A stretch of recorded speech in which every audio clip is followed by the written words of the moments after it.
देखिए, एएस साहित्य अकेडमी में आप सभी का हार्दिक स्वागत है और मैं उम्मीद करता हूं कि आप सभी लोग सकुशल और आनंद पूर्वक सोए होंगे। आइए हम शुरू करते हैं प्रश्नोत्तरी संख्या 25 का प्रथम क्वेश्चन, अर्थात इस श्रृंखला में 61वां क्वेश्चन। 61वां क्वेश्चन को हम देखेंगे, कौन सा व्यंजन उस व्यंजन वर्ग में नहीं आता है। अब यहाँ पर देखेंगे, हम सभी लोग जानते हैं कि हिंदी में टोटल वर्णों की संख्या कितनी होती है? 52 होती है। टोटल वर्णों की संख्या 52 होती है और जिसमें 11 स्वर होते हैं, 11 स्वर और 33 व्यंजन। 33 व्यंजन में कौन कौन से आते हैं? स्पर्श आते हैं, स्पर्श व्यंजन, स्पर्श व्यंजन, अंतस्थ व्यंजन, अंतस्थ व्यंजन और उष्म व्यंजन, और उष्म व्यंजन आते हैं। स्पर्श व्यंजन में का वर्ग से पा वर्ग तक जो है, इन्हें स्पर्श व्यंजन या वर्गीय व्यंजन कहते हैं। इनकी संख्या होती है 25। उसके बाद आता है अंतस्थ व्यंजन में 4 व्यंजन आते हैं, या रा ला वा, या रा ला वा। ये जो है आपके अंतस्थ व्यंजन, जिन्हें अर्धस्वर या हृदय वर्ण भी कहा जाता है। उसके बाद उष्म व्यंजन या संघर्षी व्यंजन होता है, जिसे तालव्य सा, दंत सा, मूर्धन्य सा, हा, ये आपके जो है उष्म व्यंजन या संघर्षी व्यंजन होते हैं।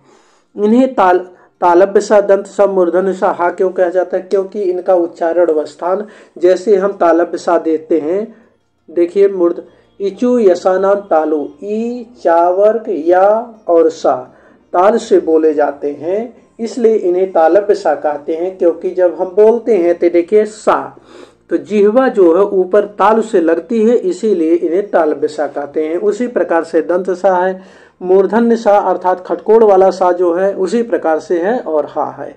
इस प्रकार यह क्लियर हो गया कि ये जो है तीनों, ये क्या है? उष्म व्यंजन है। अब बचा क्या? उसके बाद बचा ला। उसके बाद बचा आपका ला। ला को क्या कहते हैं? ला को दंत व्यंजन या पार्श्विक व्यंजन भी कहा जाता है। क्या कहा जाता है? पार्श्विक व्यंजन या दंत व्यंजन भी कहा जाता है। तो कौन सा व्यंजन उस व्यंजन नहीं है? ला। इस प्रकार प्रश्नोत्तर नंबर 61 का सही ऑप्शन क्या हो गया? डी। अब अगला क्वेश्चन हम देखेंगे, प्रश्नोत्तर नंबर 62। 62 में देखिए, कोई खड़ा है, इस वाक्य में प्रयुक्त कोई सर्वनाम किस प्रकार का है? इस हम जानते हैं कि सर्वनामों की टोटल संख्या कितनी होती है? 11। मैं, तू, आप, यह, वह, जो, सो, कोई, कुछ, कौन, क्या, ये टोटल सर्वनामों की संख्या है। और सर्वनामों के यदि भेद पूछ दे तो कितना होता है? तो सर्वनाम के कितने भेद होते हैं? सर्वनाम के भेदों की संख्या कितनी होती है? 6। और वह क्लू के साथ यह है, पुनिप्र अनुसंबंध, पुनिप्र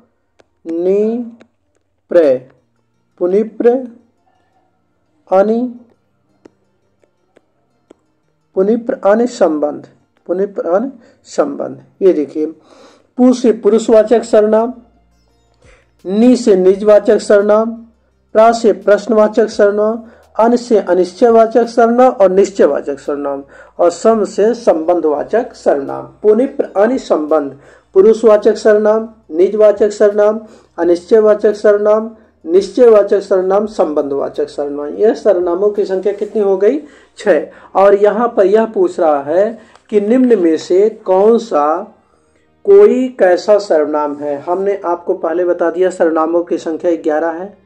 कोई जो है इसका मतलब सर्वनाम है, ये क्लियर हो गया। अब हम देखेंगे कोई जो है कैसा सर्वनाम होता है। अब सर्वप्रथम यह जानने की कोशिश करेंगे, यह हम देखेंगे कि कोई अनिश्चयवाचक सर्वनाम किसे कहते हैं, निश्चयवाचक सर्वनाम किसे कहते हैं। अब जिस सर्वनाम के से किसी की निश्चितता का बोध नहीं होता है, अर्थात उसकी कितनी क्वांटिटी है, कितनी संख्या है, इसका बोध नहीं होता है, उसी को हम अनिश्चयवाचक सर्वनाम कहते हैं। जैसे वहाँ कोई खड़ा है, वहाँ कोई खड़ा है, या वहाँ कुछ सामान रखा हुआ है। कितना सामान रखा हुआ, कुछ नहीं क्लियर हो रहा है। वहाँ कोई खड़ा हुआ है, अर्थात कौन सा व्यक्ति खड़ा है यह निश्चित नहीं हो पा रहा है, इसलिए कौन सा सर्वनाम हो जाएगा, अनिश्चयवाचक सर्वनाम। इस प्रकार प्रश्नोत्तर नंबर 62 का सही ऑप्शन क्या हो गया, ए। अगर यह पूछ लिया जाए सर्वनाम किसे कहते हैं, तो सर्वनाम का तात्पर्य होता है, अर्थात अगर आसान शब्दों में हम कहें तो संज्ञा के स्थान पर प्रयुक्त होने वाले सभी शब्दों को क्या कहते हैं, सर्वनाम कहते हैं, या किसी संज्ञा के स्थान में आया हुआ शब्द सर्वनाम होता है। किसी संज्ञा के स्थान पर आया हुआ शब्द सर्वनाम कहा जाता है। अब अगला क्वेश्चन हम देखेंगे, प्रश्नोत्तर नंबर 63 देखिए, इनमें से एक शब्द ऐसा है जिसका लिंग परिवर्तन नहीं हो सकता, उसे छांटिए। निम्न में से एक शब्द ऐसा है जिसका लिंग परिवर्तन नहीं हो सकता है, उसे छांट कर लिखिए। तो आप देखेंगे किसका लिंग परिवर्तन नहीं, आदमी का औरत, काला का गोरा, काला का काली, लड़का का लड़की, लिंग परिवर्तन हो गया।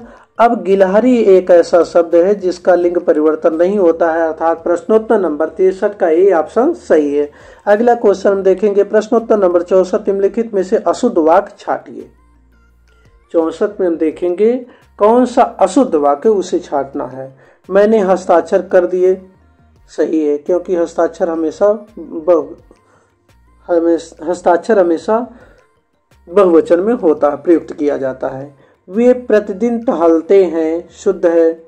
सोना तेज हो रहा है, सोना तेज हो रहा है, अर्थात सोने का भाव तेज हो रहा है। अगला देखें, उसने अनेकों पुस्तकें पढ़ी हैं, ये गलत है, क्योंकि यह हो जाएगा उसने अनेक पुस्तकें पढ़ी हैं, अनेक कर देंगे तब भी हो गया जो है, तो इसलिए इसमें प्रश्नोत्तर नंबर 64 का सही ऑप्शन क्या हो गया, ए। अब अगला क्वेश्चन हम देखेंगे, प्रश्नोत्तर नंबर 65 देखिए, स्वप्न वासव दत्तम के रचयिता का नाम क्या है, तो स्वप्न वासव दत्तम के रचयिता का नाम क्या है, भास है, अर्थात प्रश्नोत्तर नंबर 65 का सही ऑप्शन क्या हो गया, बी। प्रश्नोत्तर नंबर 65 का सही ऑप्शन बी। अगला क्वेश्चन हम देखेंगे, प्रश्नोत्तर नंबर 66, कौन सा शब्द ब्रह्मा का पर्यायवाची नहीं है, कौन सा शब्द ब्रह्मा का पर्यायवाची नहीं है। देखिए इसमें कमलासन, अर्थात जो कमल पर विराजमान है, ब्रह्मा जी कमल पर ही विराजमान है। चतुर्मुख, 4 मुख है उनके पास। चतुरानन, 4 आनन है, 4 मुख रहेगा तो 4 आनन। चतुर्मुख है, चतुरानन भी है। अब चतुर्भुज, यही जो है ब्रह्मा का न हो कि यह विष्णु का पर्यायवाची है। किसका पर्यायवाची है, विष्णु का है, अर्थात प्रश्नोत्तर नंबर 66 का सही ऑप्शन क्या हो गया, सी। अगला क्वेश्चन हम देखेंगे, प्रश्नोत्तर नंबर 67 जो है, प्रश्नोत्तर नंबर 67 में देखिए, विष्णुवे का संधि विच्छेद क्या होगा। विष्णुवे यह जो है आपका 2021 टीजीटी में पूछ चुका है, विष्णुवे का संधि विच्छेद क्या होगा, तो इसका संधि विच्छेद हो जाएगा विष्णु धन ए, अर्थात प्रश्नोत्तर नंबर 67 का बी ऑप्शन सही है। अगला क्वेश्चन हम देखेंगे, प्रश्नोत्तर नंबर 68 में देखिए, नायक शब्द में कौन सी संधि है, नायक शब्द में कौन सी संधि है। सर्वप्रथम यह हम जानेंगे कि नायक का संधि विच्छेद क्या होता है। जब नायक का हम संधि विच्छेद करेंगे तो यह क्या हो जाएगा, नायक का संधि विच्छेद करेंगे तो क्या हो जाएगा, प्रश्नोत्तर नंबर 68। प्रश्नोत्तर नंबर 68 में नायक का जब हम संधि विच्छेद करेंगे तो यह हो जाएगा नय धन अक। क्या हो जाएगा, नय धन अक, नय धन अक जो है अक, नय धन अक हो जाएगा। अब देखिए नय अर्थात यहाँ पर क्या आ गया, आई आया, यहाँ पर आ आया। अब यह देखेंगे किसका सूत्र है। आयात स्वरसंधि का पहले सूत्र होता है एचो अयवा यावा, और इस प्रकार से इसे कहेंगे, संस्कृत में इसे एचो अयवा यावह कहते हैं, और यह एच प्रत्याहार में ए आई ओ औ स्वर में आते हैं।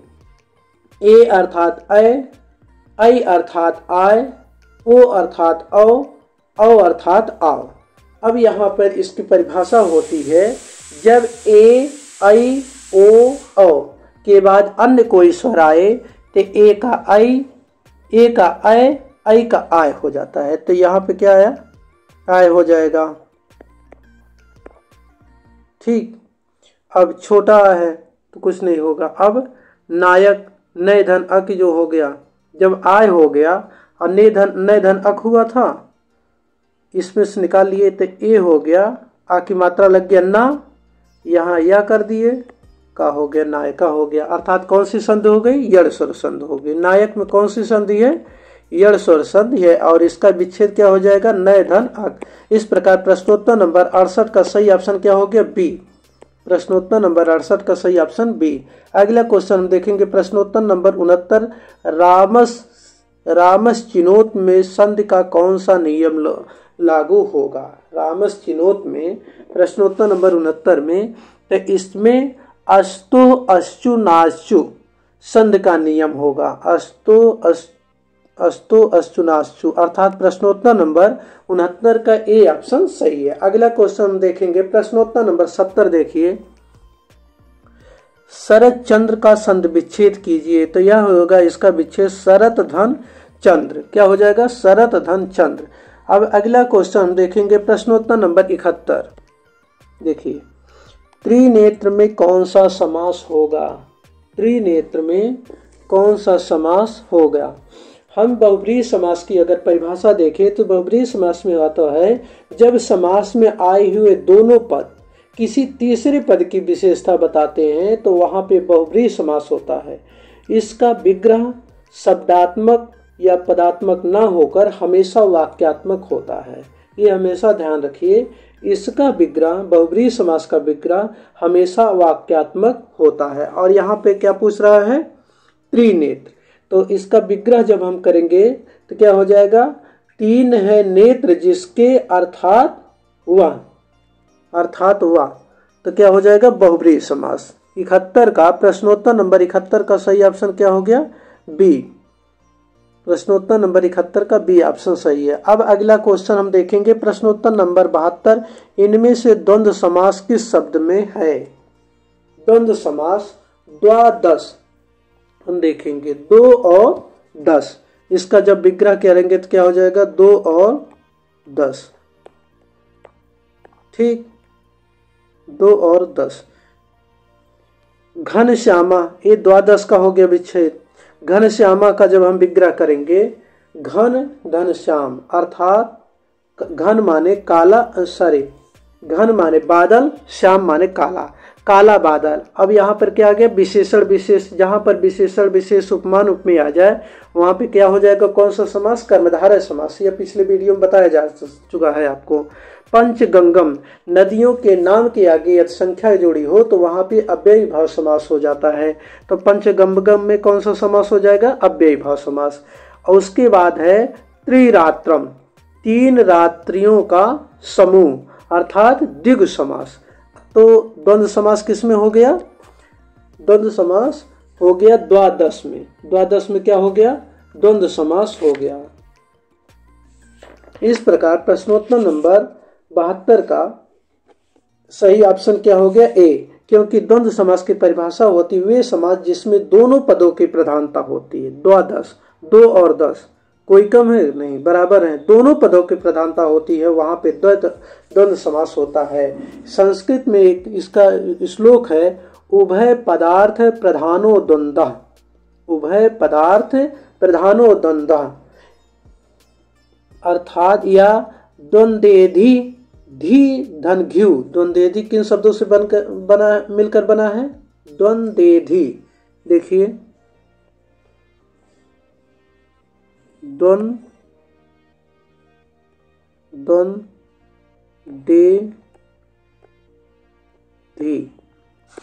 अब इसका हम विच्छेद करेंगे तो यह हो जाएगा धी धन घी।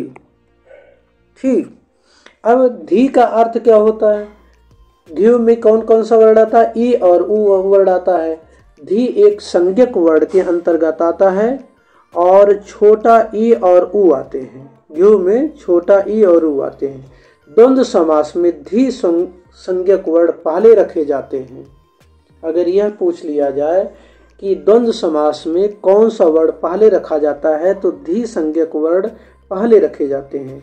और द्वंद्व समास का विग्रह करने पर हमेशा च शब्द का प्रयोग होता है। और इसका एक नियम है, हमेशा यदि भाइयों के नाम ज्येष्ठ क्रम में रखे जाते हैं, वर्णों के नाम उनके ज्येष्ठ क्रम में रखे जाते हैं, जैसे ब्राह्मण, क्षत्रिय, वैश्य, शूद्र, उसी प्रकार जो वर्ण छोटा होता है उसको पहले रखा जाता है। इस प्रकार इसमें कौन सा समास हो गया? द्वंद्व समास है। द्वादश में द्वंद्व समास है। प्रश्नोत्तर नंबर 72 का सही ऑप्शन क्या हो गया? ए। अब अगला क्वेश्चन हम देखेंगे, प्रश्नोत्तर नंबर 73। देखिए प्रश्न, निम्न सूचियों को सुमेलित करते हुए सही विकल्प कोड का चयन कीजिए। चे धन अन ए ऐ ओ औ अयात स्वर संध हो जाएगा। कौन सा संध हो जाएगा? अयात स्वर। एक धन एक, यहाँ पे कौन सा संध हो जाएगा? वृद्ध स्वर संध हो जाएगा।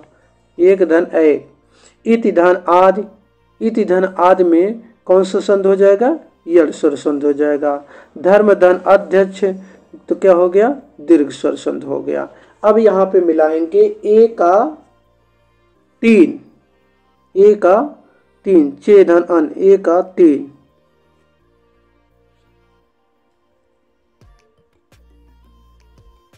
ए का 3 मिल गया। हाँ देखिए ए का 3 हो गया, एक मिला। उसके बाद एक धन एक, वृद्ध स्वर संधि जो है ए का बी का 2, सॉरी बी का 1, एक धन एक क्या हो गया? वृद्ध स्वर संध हो गया। इति धन आदि यड़ स्वर संध हो गया। सी का 4, सी का 4, अर्थात यह जो है आपका सही हो गया। जो है प्रश्नोत्तर नंबर 73 का सही ऑप्शन क्या हो गया? बी। अब अगला क्वेश्चन हम देखेंगे, प्रश्नोत्तर नंबर 74। अब देखिए प्रश्नोत्तर नंबर 74 में पूछ रहा है लिट लकार का तात्पर्य क्या होगा। तो हम जानते हैं, जैसे देखिए लट लकार का अर्थ क्या होता है? वर्तमान काल। लट लकार का अर्थ वर्तमान काल। लोट लकार का, लोट लकार का क्या हो जाएगा? आज्ञार्थक या प्रार्थना।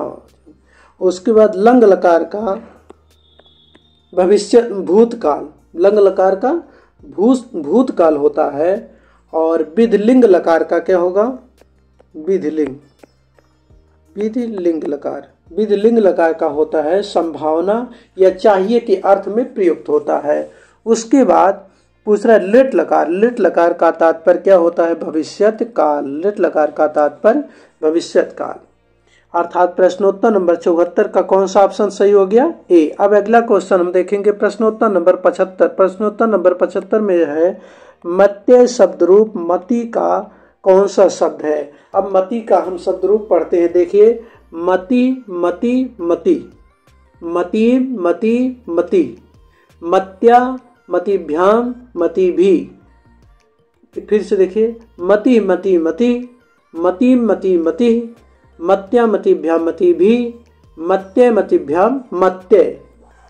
मत्य अर्थात चतुर्थी विभक्ति एक वचन। देखिए मिल गया ना, चतुर्थी विभक्ति एक वचन का शब्द रूप है। अर्थात प्रश्नोत्तर नंबर 75 का सही ऑप्शन क्या हो गया? बी। अगला क्वेश्चन हम देखेंगे, प्रश्नोत्तर नंबर 76। प्रश्नोत्तर नंबर 76 देखिए, इसमें पूछ रहा युष्मत शब्द रूप युष्मत शब्द के किस विभक्ति का है? तो युष्मत शब्द रूप युष्मत शब्द के पंचमी विभक्ति बहुवचन का रूप है। किसका है? पंचमी विभक्ति बहुवचन का रूप है। अगला क्वेश्चन हम देखेंगे, प्रश्नोत्तर नंबर 77। अस्थाधात का लोट लकार उत्तम पुरुष द्विवचन का क्या होगा? उत्तम पुरुष द्विवचन इसमें देखिए पूछ रहा है। अब देखेंगे अस्थाधात लोट लकार का प्रथम पुरुष का जो है तीनों वचनों का देखिए तिष्ठत, तिष्ठात, तिष्ठत, तिष्ठताम, तिष्ठन्त। मध्यम पुरुष का हो जाएगा तिष्ठ, तिष्ठतम, तिष्ठत। और उत्तम पुरुष का देखिए प्रथम वचन तिष्ठान, द्विवचन तिष्ठाव। द्विवचन क्या हो जाएगा? तिष्ठाव। और बहुवचन तिष्ठाम। तिष्ठत, तिष्ठताम, तिष्ठन्त, तिष्ठ, तिष्ठतम, तिष्ठत, तिष्ठान, तिष्ठाव, तिष्ठाम। यह लोट लकार के तीनों वचनों के तीनों सब प्रथम, मध्यम, उत्तम पुरुष तीनों वचनों के तीनों रूप है। इस प्रकार प्रश्नोत्तर नंबर 77 का सही ऑप्शन क्या हो गया? ए। अगला क्वेश्चन हम देखेंगे प्रश्नोत्तर नंबर 78, पठित्वा में कौन सा प्रत्यय होगा? पठित्वा में कौन सा प्रत्यय होगा? प्रश्नोत्तर नंबर 78 में आप लोग बताइए कि क्वत्वा प्रत्यय है कि तव्यत प्रत्यय है कि अनियर प्रत्यय है कि क्वत प्रत्यय है। अब प्रश्नोत्तर नंबर 78, पठित्वा पठधन क्वत्वा क्या हो जाएगा? पठधन क्वत्वा, अर्थात 78 का सही ऑप्शन क्या हो गया? ए, पठधन क्वत्वा। इसमें क्वत्वा प्रत्यय लगा है। अगला क्वेश्चन हम देखेंगे प्रश्नोत्तर नंबर 79। देखिए पूछ रहा पूजनीय शब्द में प्रयुक्त प्रत्यय है, तो पूजनीय में कौन सा प्रत्यय है? अनियर प्रत्यय का प्रयुक्त किया गया है। अब अगला क्वेश्चन हम देखेंगे प्रश्नोत्तर नंबर 80, प्रत्युत्तर शब्द में प्रयुक्त उपसर्ग होगा, और इसका जब हम करेंगे प्रतिधन उत्तर, क्या हो जाएगा? प्रतिधन उत्तर। तो कौन सा उपसर्ग हो गया? प्रति उपसर्ग हो गया। अर्थात प्रश्नोत्तर नंबर जो है, प्रश्नोत्तर नंबर 80 का सही ऑप्शन क्या हो गया? बी, प्रति उपसर्ग हो जाएगा। उसके बाद प्रश्नोत्तर नंबर 81 देखिए, इनमें से उत उपसर्ग किस शब्द में है? उत धन डयन, निम्न में से उत उपसर्ग किसमें है? प्रश्नोत्तर नंबर 81 में देखिए किसमें, इनमें से उत उपसर्ग किस शब्द में है?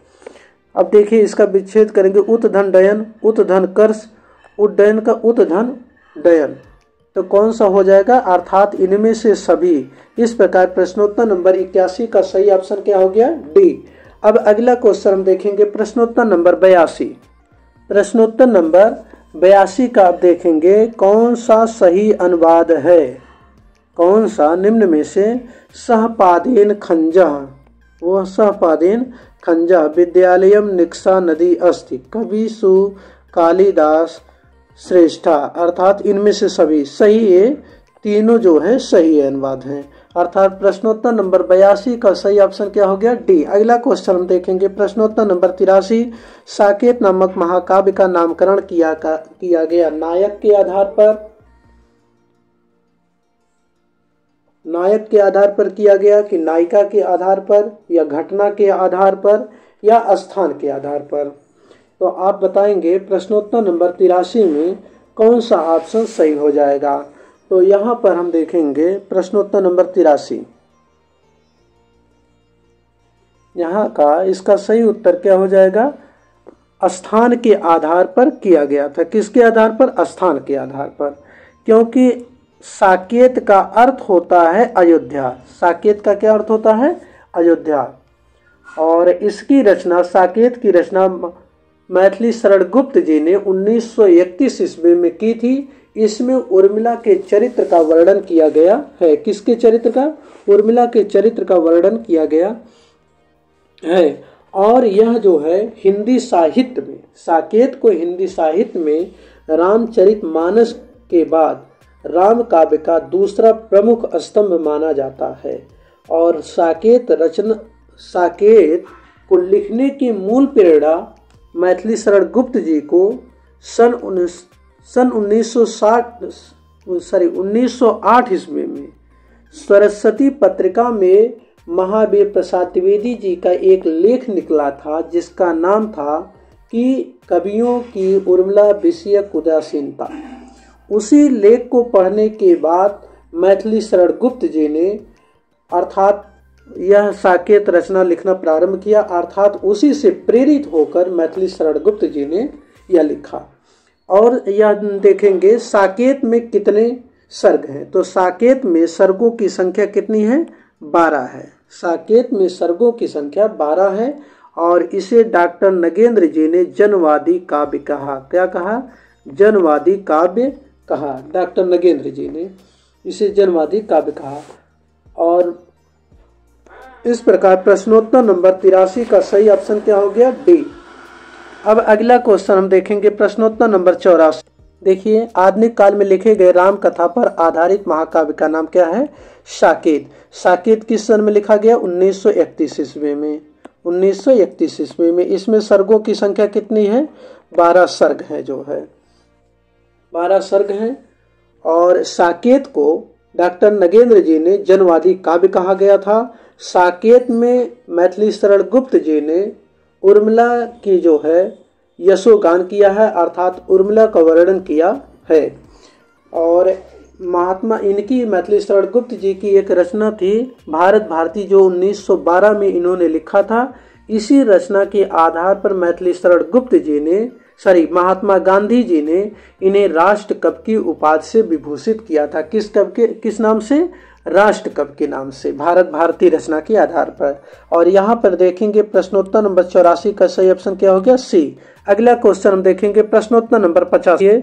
शुद्धाद्वैतवाद के प्रवर्तक का नाम क्या है? तो शुद्धाद्वैतवाद के प्रवर्तक का नाम क्या है? वल्लभाचार्य जी शुद्धाद्वैतवाद के प्रवर्तक थे। कौन थे? वल्लभाचार्य जी शुद्धाद्वैतवाद के प्रवर्तक थे। और यह देखेंगे अद्वैतवाद के कौन थे? शंकराचार्य थे।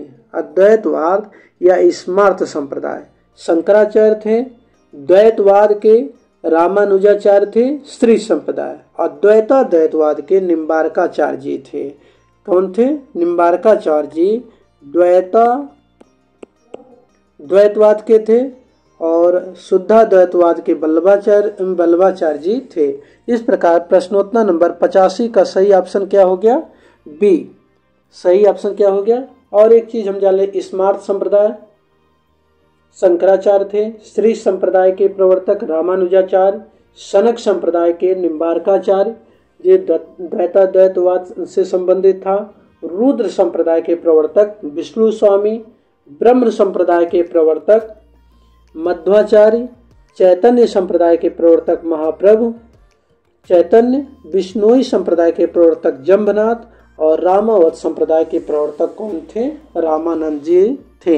इस प्रकार प्रश्नोत्तर नंबर 85 का सही ऑप्शन क्या हो गया? बी। अगला क्वेश्चन हम देखेंगे प्रश्नोत्तर नंबर 86। प्रश्नोत्तर नंबर 86 देखिए, रानी केतकी की कहानी के लेखक का नाम क्या है? रानी केतकी की कहानी या इसे उदयभान चरित भी कहा जाता है, इसके प्रवर्तक कौन थे? इंशाअल्लाह खां।